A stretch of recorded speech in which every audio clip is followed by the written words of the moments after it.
Hello everybody, Sparkster1701 here. We're taking a look at another studio class toy. And this time around we are looking at Soundwave from the third live action film, Dark of the Moon. Now Soundwave here definitely got a makeover from his appearance in Revenge of the Fallen. And unfortunately, I'm not a fan of the robot's appearance in this, since it looks nothing like how he appeared in the previous movie, or even anything remotely close to his Generation 1 counterpart. But he does have the distinction of being one of the few that is an officially licensed product for the car that he is able to transform into. So I guess it isn't all bad. At any rate, let's get Soundwave here out of the way so we can look at his backdrop, which is, of course, the Decepticon base that was in the Serengeti in Africa. This would probably look well next to Megatron. And if they have any of the other Dark of the Moon characters also featured this particular layout. Well, at any rate, let's get it out of the way. We'll take more of a look here at Soundwave. Soundwave, of course, only had one accessory, and that is Beak. While Beak here does not transform at all, he does have slight articulation, where he can have his legs bent at the knees, more accurately at his hips. And of course, when he's like this, he does have a little hole running through his feet, and it can be attached to the bars here on the side of Soundwave's arm. And of course, he does have a bar on the opposite arm if you would rather him balance on the right arm. That choice is clearly up to you with how you would pose him. At any rate, let's take a look at Soundwave's articulation. The head can be turned from side to side, and it does rock back and forth, so it is on a slight ball joint.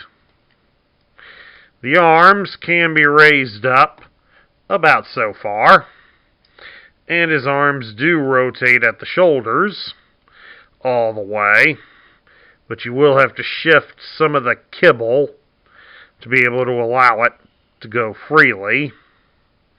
He does have a joint at his elbow, so you can bend his arm at the elbow 90 degrees. And he does have a swivel at the bicep. So he does have definitive G.I. Joe battle grip. Soundwave can not twist at his hips, a feature that will be sadly missed on him. His legs can be spread apart about so far. He cannot quite do a full splits. He can raise his leg up at the hip greater than 90 degrees, and he can bend at the knee 90 degrees. So, Soundwave does have quite a fair amount of articulation. Alright, to transform Soundwave, it is a relatively simple process, really. Especially given the trouble we had the other day with the motorcycles, we definitely could use something a bit simpler. You'll take Soundwave's feet and raise them up. They are attached to the insides, so make sure you do pop that post gently. Then once that's done, you will fold up the rest of the feet, like so. You'll have to shift the feet again so they get in and snap into place. And then you will connect his legs together to start forming the rear of the car. Just exactly like that.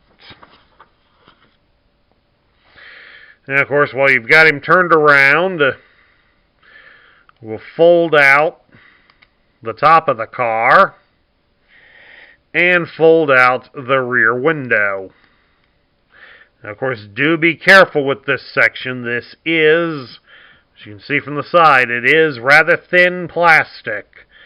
Those of us of the G1 era know what thin plastic means. Easy to break. Then we'll come around here to the front and you'll separate the chest from the hips. So that way we can shift the body up and line it up to connect it to the car. Making sure to connect the rear portion to his feet. And that will help form the trunk or the boot of the car.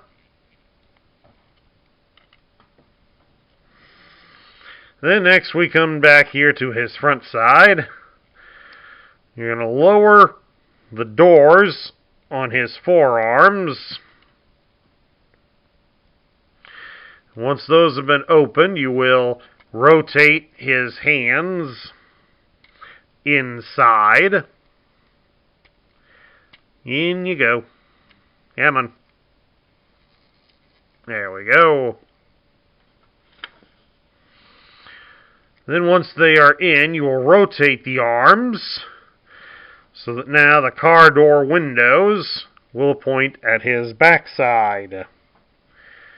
Then we come up here and we're going to straighten out his shoulder pads so they line up and connect with the front mud guards on the car.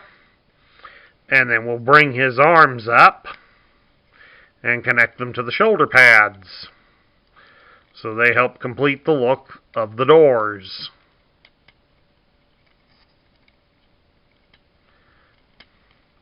Just exactly like that. And now, down here on his chest, you're going to take the side pieces here. We're going to swivel them downwards, rotate them 180 degrees, and then you'll bring them back up and snap them into place to form the front headlights. Of course, as you can see here, they also pop out pretty easily. So since they're on a ball joint, you can easily just snap them back into place.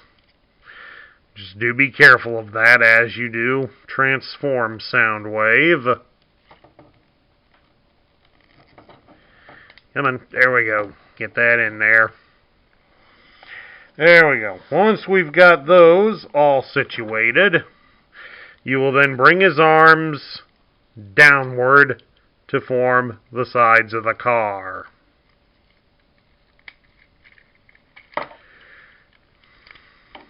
Let's just work them in so they all connect.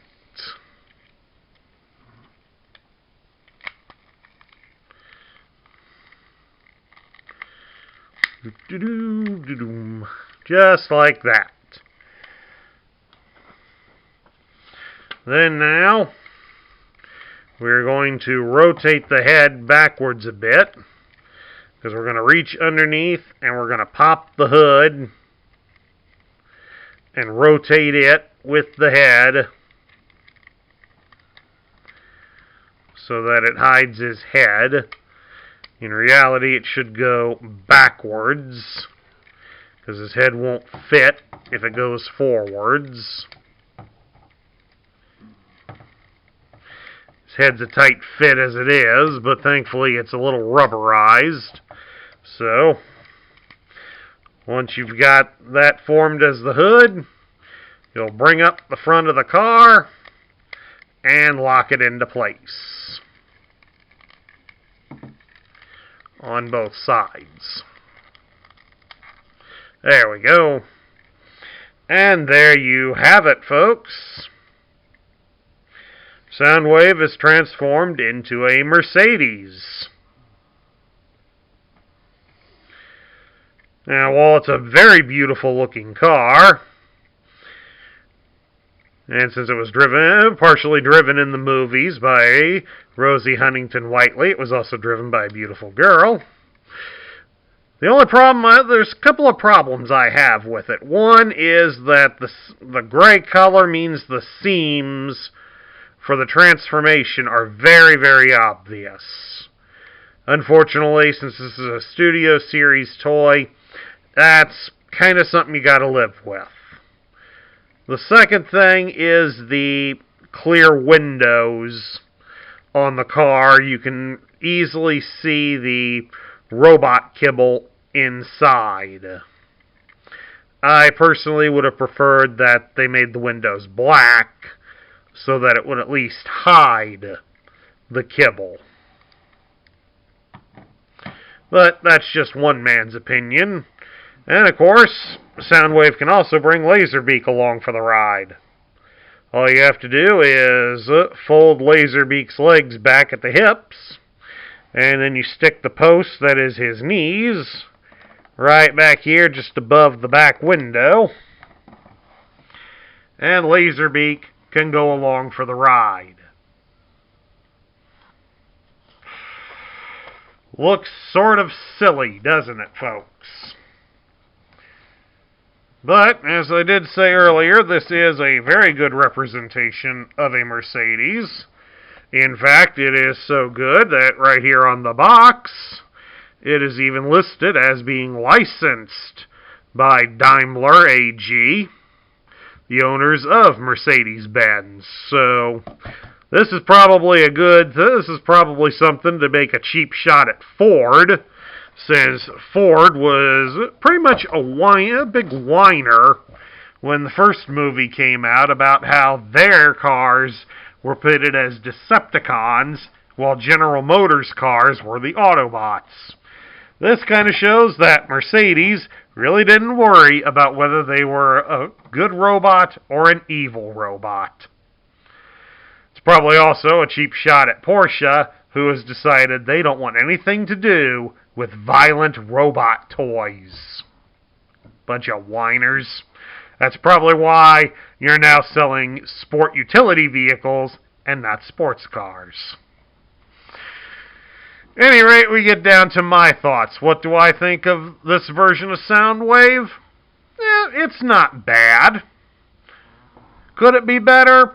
Probably. But I really don't see what all could be done to improve it. The robot mode, it looks pretty good compared to his on-screen counterpart. Although I think many of us in the fandom would have probably liked it to have stayed a little closer to how he looked in Revenge of the Fallen. So when we saw that figure landing on the satellite, we knew automatically from the head that was Soundwave. This one did not look like Soundwave. So, why did the character change between two movies? Unless you read a lot of the media in between, and I didn't, we'll never know. But at any rate, the car mode, it's beautiful. The seams, well, we kind of got to live with that. A light-colored vehicle, the seams always show through. But again, I think the car would have probably looked a little bit better with the black colored windows just to hide the robot kibble. And as for Laserbeak, well, he's a nice accessory, but I can't help but think how stupid he looks sitting on the top of the car like that. It almost makes you think of birds that sit on your car just waiting for you to come by so they can poop on it. At any rate, that's my review of the Studio Series version of Soundwave. I hope you all enjoyed it. If you like this video, leave me a thumbs up here on YouTube. If you're new to the channel, please hit the subscribe button down below to join our ranks. And don't forget to ring the bell so you'll get notified when we post new content. I also ask that you share this video with your friends and fellow collectors. That's what helps this channel grow. And also share your thoughts of Soundwave in the comments down below. This is Sparkster1701 saying that while the month should normally be the last scheduled video for the month, we've got one more coming up on the 28th. That's a very special day for this channel, so check it out, and I'll catch you all later.